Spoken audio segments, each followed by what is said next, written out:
Kanan Durham, happy Easter week. I wanted to open up with Casey. I actually think what you're doing with the Minute with the Mayor videos is awesome.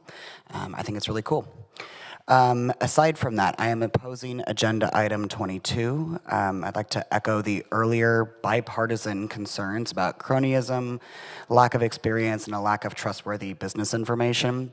I myself worked as a buyer for a decade and reviewed a lot of vendor contracts, and I would agree with the earlier speaker that this specific contract that was on the website lacks the concrete information that I would generally expect in a contract of this type, especially when it comes at the cost of nearly $750,000 of taxpayer dollars.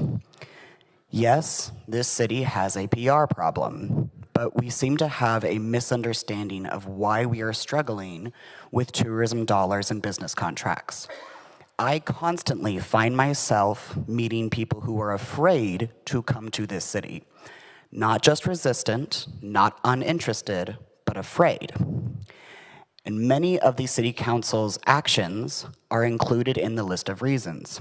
Rejecting autism inclusion infrastructure efforts, opposing laws that intend to make council meetings more accessible to disabled folks and English as a second language folks, writing marginalized people out of our policy on human dignity, dissolving our Human Relations Commission, regularly targeting the LGBTQ community, aligning with ICE and with the Proud Boys, opposing affordable housing efforts during a cost of living crisis, leaning into racist dog whistles, becoming known as the porn city thanks to Chad Williams while attacking librarians, and repeatedly setting up a physical idol of Donald Trump on the dais, who just yesterday called for the genocide of Iranian people, many of whom have family here in Orange County.